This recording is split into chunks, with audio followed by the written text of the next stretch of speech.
Let's talk about the newest rivalry in the NFL, at least according to Chicago Bears fans that spend way too much time on Twitter and don't know how to shut the fuck up. Welcome into Denton's office, your favorite Commanders' YouTube show. If this is your first time watching, subscribe to the channel. You can tweet me at the Denton Day. We get the second installment of Jayden Daniels versus Caleb Williams on Monday night, and I'll tell you what, this looks like it's the Super Bowl for Bears fans.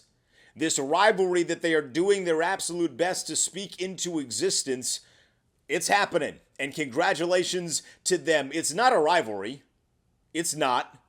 It's jealousy at this point. It cannot be a rivalry until these two quarterbacks square off late in the season, preferably in the postseason.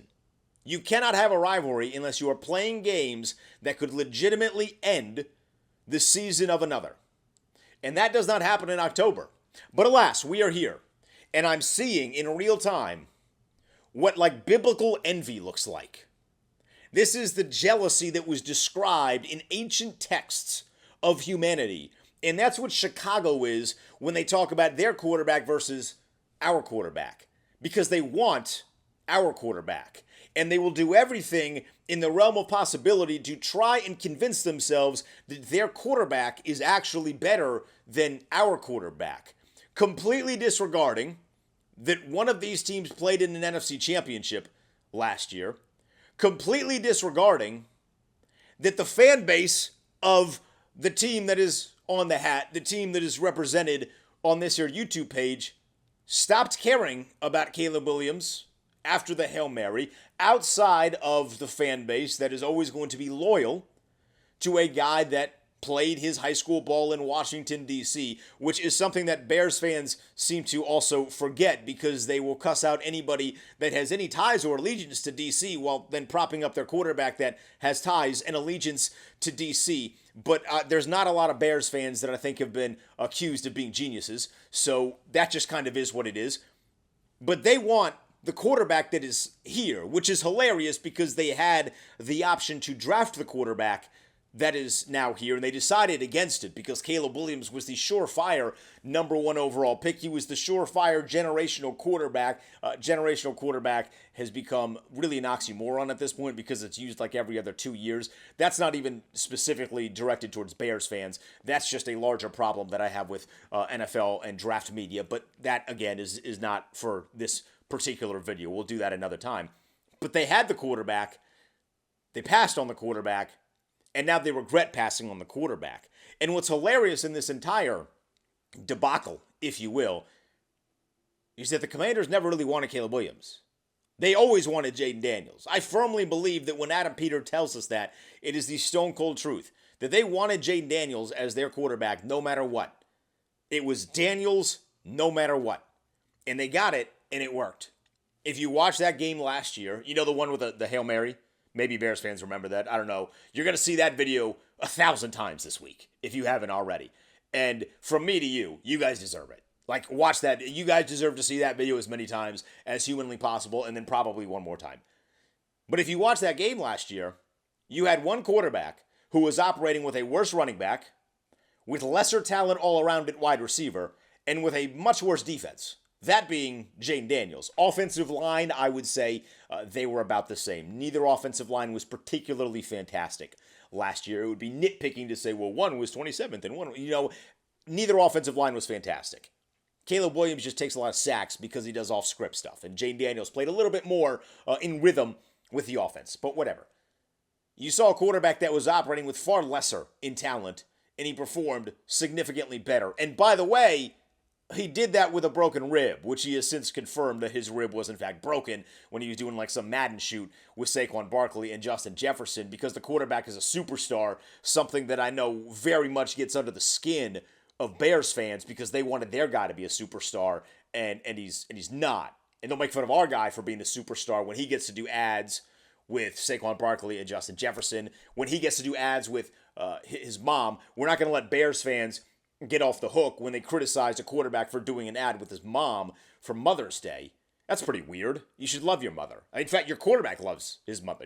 We saw that. I'm not even going to knock him for crying into his mom's arms. I like my mom. I love my mom. He loves his mom. You should love your mothers.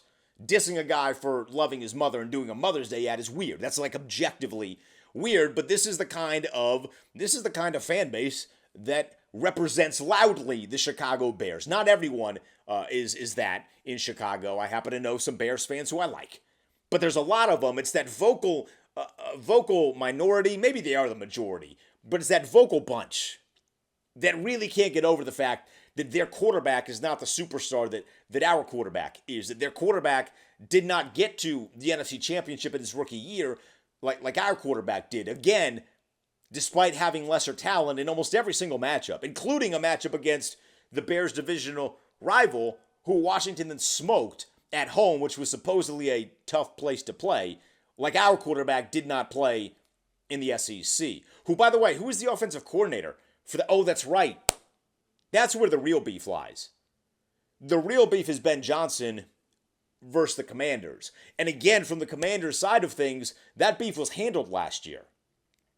Because walk into Yo Trap, take over Yo Trap in Detroit, where Ben Johnson collapsed in on himself, decided I don't want to give my best player the football in the second half. Jahmyr Gibbs touched the ball 8 times in the second half.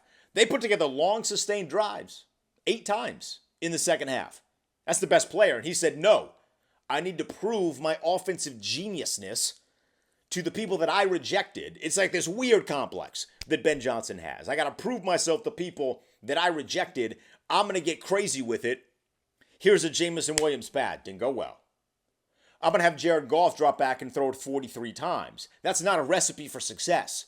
Goff is a fine quarterback. He ain't a drop back 43 times have success kind of quarterback. But again, it's that mental thing with Ben Johnson. I rejected them. I have to prove that I was right, because it's kind of embarrassing to reject somebody and then immediately see them start to have success that you yourself are then not having. And that's what Ben Johnson is. Rejected him on the way to an interview with them on the plane. He was home. He could have said no before they loaded up the plane. He could have said no before they started, firing up the plane, putting all the toxic things into the air. Really, Ben Johnson's carbon footprint is very negative because of what he did to Washington. He didn't want to work with basketball people. The arrogance of Ben Johnson to think that Magic Johnson was going to be a failure. Has Magic Johnson failed in any sports-related thing that he has done? Literally ever? No, he has not. Everything he touches turns to gold in the realm of sports. Bob Meyer's a multi-time champion. And you said, I'm good. I don't want to work with them. They're basketball people. They don't know what they're talking about. I have to validate myself. And what's going to happen on Monday is that Ben Johnson's going to try that again. So I hope Rome Odunze loosens the arm up. I hope Luther Burden loosens the arm up. Maybe it's going to be Loveland. I don't know which guy is going to throw a pass for Chicago that is not named Caleb Williams, but there will be one of them. And I hope that arm's loose, man, because they're going to throw it right to a commander when this idiot steps on his feet again. And he's going to send the Bears into another year. It's like Groundhog Day. Another year of trying to cut highlights from a losing game in November to try and argue that your quarterback is better than our quarterback. A terrible cycle to be in, but I can't think of a fan base that deserves it more. So congratulations to the Bears fans in advance.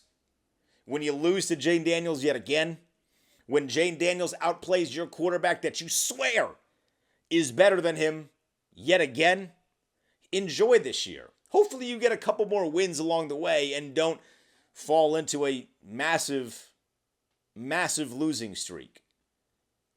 I hope you enjoy seeing those black uniforms again, because I know I will. I hope they bring back memories of the Hail Mary, because they will for me.